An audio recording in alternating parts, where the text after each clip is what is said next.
Salut à toutes et à tous, c'est Ilyes. On se retrouve aujourd'hui pour l'analyse du combat principal de, j'ai envie de dire, l'événement UFC de l'année sans aucun conteste possible, puisque Charles Oliveira affronte Islam Makhachev pour la ceinture vacante des poids légers, certainement aussi le combat le plus attendu de l'année. J'ai presque envie de dire, tout sport de combat confondu, ça se passera en tout cas le samedi 22 octobre à Abu Dhabi, en combat principal bien évidemment de l'UFC 280. Pour analyser ce combat principal, là je vais pouvoir changer d'introduction, hein. J'ai généralement l'habitude d'introduire Movsar en disant que c'est l'un des meilleurs bantamweight d'Europe niveau amateur. Bah, cette fois-ci, je peux dire que c'est le premier médaillé d'or de l'histoire de la Belgique au niveau des championnats d'Europe amateurs de MMA. C'est tout frais. Félicitations Movsar et merci de m'accompagner pour cette analyse. Merci frérot, ça fait plaisir et c'est parti, hein. C'est parti, encore une fois, félicitations pour tes bonnes perfs au championnat d'Europe amateur de MMA. On a quand même l'honneur là d'avoir un médaillé d'or pour cette analyse d'Oliveira Islam Makhachev. Alors, est-ce que tu es d'accord avec moi, Movsar, pour dire que justement ce Charles Oliveira Islam Makhachev, c'est peut-être sur papier le combat de l'année à l'UFC? C'est un combat qui va beaucoup vendre parce que Islam, il porte sur son dos la hype de Khabib et Oliveira, avec les performances qu'il a fait, des grosses guerres où il revient contre des top contenders, Chandler, Dustin, Gaethje. Donc c'est quelqu'un qui a une très grosse fanbase et Islam qui traîne derrière lui cette legacy de Khabib. Ça fait que tout le monde a envie de voir ce combat parce que tout le monde au final voit un peu un Oliveira versus Khabib dans ce combat-là.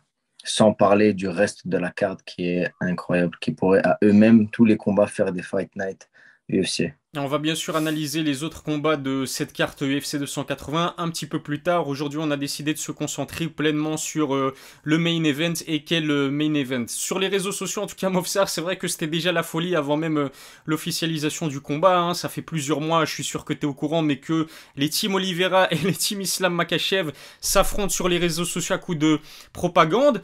T'as donné une partie de la réponse déjà, mais j'aimerais savoir, selon toi, pourquoi est-ce que ce combat, il divise autant les fans et pourquoi est-ce qu'il déchaîne les passions, tout simplement? Mais il y a toujours eu ce côté sceptique, une fanbase très sceptique sur les performances de Khabib. Donc, comme j'ai dit, Islam il reflète un peu sur Khabib. Beaucoup de gens disaient oui, mais Khabib, il n'a pas fait ci, il n'a pas fait ça. Et quand il était passé pound for pound number one, il disait non, mais c'est parce que il a eu de la chance, il n'a pas affronté lui, il n'a pas beaucoup défendu son titre. Donc, Islam, il porte ce fardeau-là un peu sur son dos. Et au moment où Khabib est parti, beaucoup ont commencé à dire ouais, mais Oliveira, c'est celui qui aurait battu Khabib. Alors, du coup, il y a ces deux écoles qui ont commencé à s'affronter, à se lancer des cailloux. C'est un peu une genre de guerre froide des États-Unis aussi, mais entre Oliveira et Islam. Sans parler aussi du fait qu'il y a aussi ce côté, tous les grappleurs JJB du côté d'Oliveira et tous les lutteurs Davai Davai de l'autre côté, tu vois. Donc, grosse confrontation et c'est marrant à voir sur les réseaux, sur Twitter, ça parle beaucoup de ça me fait rire. Ah, c'est vraiment c'est vrai que c'est marrant, c'est plutôt drôle. Et puis, il faut dire, moi, je suis totalement d'accord avec ce que tu dis. Et il faut dire quand même que Khabib, il a mis de l'huile sur le feu parce que ça fait plusieurs années qu'il dit que que si le sambo était facile, ça s'appellerait le jiu-jitsu. Donc, c'est vrai que les pratiquants de jiu-jitsu, ils l'ont un peu mal pris. Et comme tu as dit, vu qu'Islam reprend le flambeau de Khabib et que Charles Oliveira, on va en parler un peu plus tard, mais c'est un excellent pratiquant de jiu-jitsu, ça contribue à faire en sorte que ce combat, il est particulier. Et en plus, la Russie et le Brésil, c'est deux grosses nations combattantes, donc des grosses usines à combattants de haut niveau. Quand on regarde à l'UFC, il y a beaucoup de Brésiliens, il y a beaucoup de Russes, mais enfin, surtout de Dagestanais, Tchétchènes, tout ça. Et donc, as ces gens-là, ils sont soutenus par leur propre communauté, sans parler de tous les autres fans.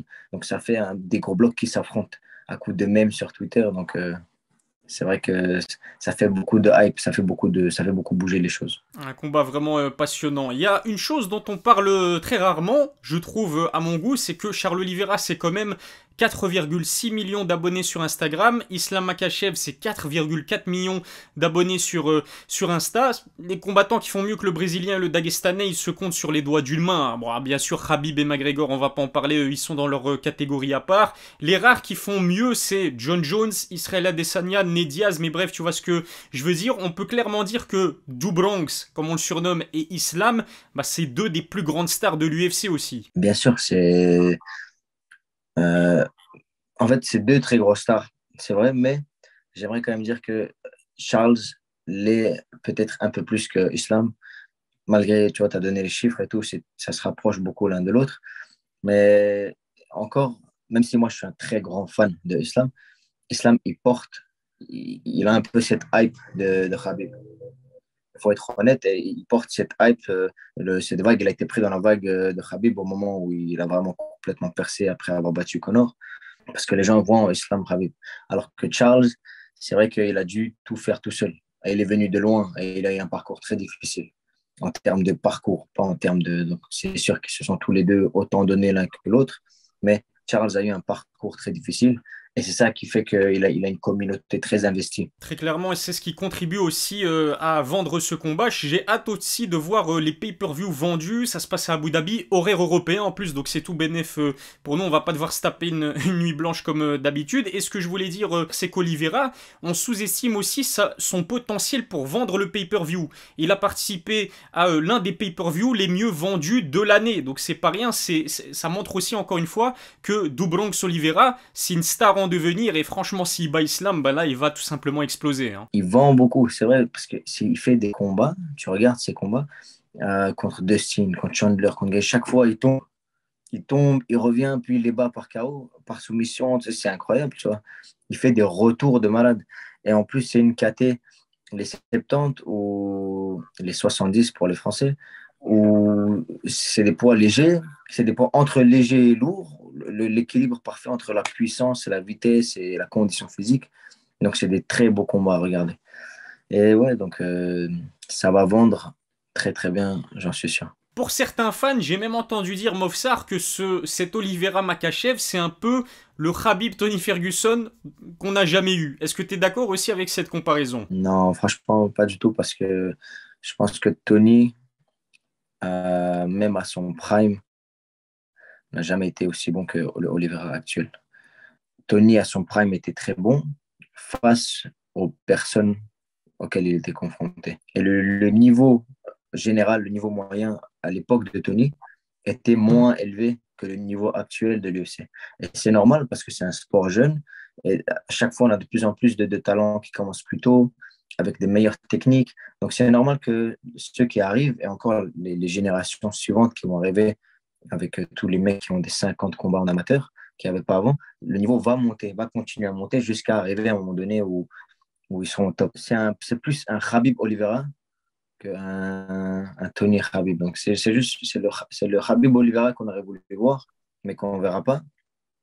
Et encore, on ne sait jamais si Khabib revient, mais on ne peut pas comparer pour moi Tony et Oliveira, même stylistiquement, ils ne se ressemblent pas du tout, je trouve. Les statistiques des deux côtés, elles sont en tout cas extraordinaires. On peut dire que c'est vraiment deux combattants archi dominants, puisque Do Bronx, il en est à 11 victoires consécutives, dont 10 finis. Je sais pas si on se rend compte, mais c'est tout simplement incroyable. En plus, contre les meilleurs strikers de la catégorie, Michael Chandler, Dustin Poirier, Justin Gaethje, entre autres. Il a failli casser le bras à Tony Ferguson aussi. C'est le seul combattant qui n'a pas pu finir récemment. Et puis, pareil, du côté d'Islam, qui compte 10 victoires d'affilée et des performances expéditives. On peut difficilement nier le fait qu'Islam comme Oliveira sont, à l'heure actuelle en tout cas, les deux meilleurs poids légers. C'est les deux meilleurs.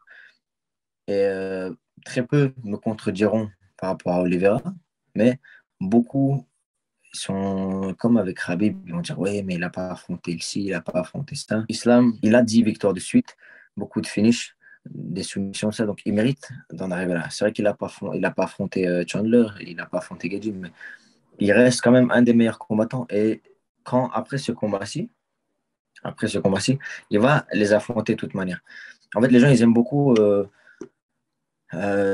cracher sur des performances, dire ils ne méritent pas la ceinture. Mais qui d'autre?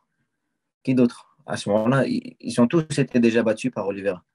À part peut-être Benil Dariush qui est dans le compteur, mais il n'a pas su combattre la dernière fois. C'est lui qui devait combattre contre Islam à la place de Bobby Green. Donc, il mérite sa place là et c'est incontestablement un des meilleurs. Est-ce que c'est les deux meilleurs?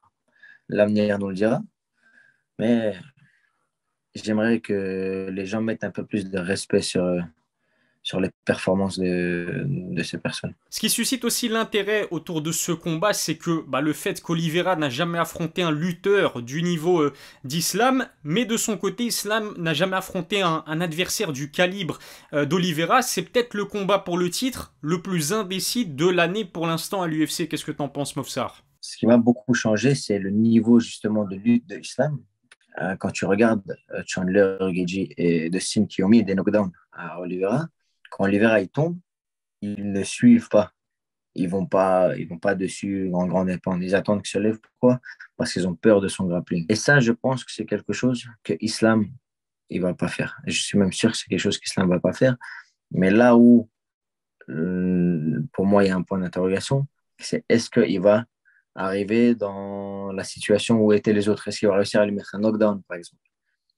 Parce que tu prends Geji, Dustin et Chandler, c'est des mecs, c'est des cogneurs. Mais est-ce que Islam, il va savoir s'aligner à ses cogneurs? C'est ça que moi, je suis curieux de voir. Et donc, je pense que c'est un combat où il y a des points d'interrogation et qui est beaucoup moins sûr que certains veulent bien faire croire. Le grappling, le jiu-jitsu en soi, euh, c'est quelque chose de facilement, j'abuse un peu, mais de contrable en MMA. Par exemple, j'ai moi-même déjà là au championnat d'Europe, quatre, sur les quatre adversaires, il y en a un qui était ceinture marron et un qui était black belt.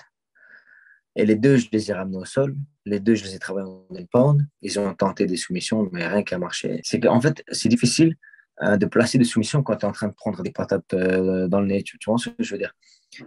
Et Oliveira, il le fait très bien. C'est vrai que c'est un niveau complètement au-dessus. Mais c'est beaucoup moins efficace que la lutte et du ground and pound. Si le mec a la force qui te bloque au sol, c'est beaucoup plus dur à contrer ça que de contrer une clé de bras, un triangle. Sauf si tu te fais prendre par surprise ou sur un coup où tu es sonné. C'est vrai que Oliveira, ceinture noire de Jiu-Jitsu brésilien, recordman des victoires sur soumission à l'UFC, puis Islam en bon dagestanais, j'ai envie de dire, expert en sambo et en lutte. Pourtant, ce serait une grosse erreur de les résumer uniquement au Jiu-Jitsu brésilien et à la lutte. On a là affaire quand même à deux combattants de MMA à part entière. Islam, il est beaucoup plus propre en termes de striking, par exemple, que l'était Khabib. Chaque fois, je le compare à lui, mais c'est pour donner une bonne comparaison. Strikingement, il est très propre. Physiquement, il est très big. Ils peuvent tout faire. Oliveira, même chose. Knockdown, genou, cage work, ground and pound, ramener au sol. Il peut tout faire. Donc, on est dans une ère où c'est fini de catégoriser les combattants par c'est un lutteur, c'est un striker, c'est des combattants de MMA complet. Quand ce combat commence, la partie d'échec commence. Il y a nulle part où l'un peut se réfugier.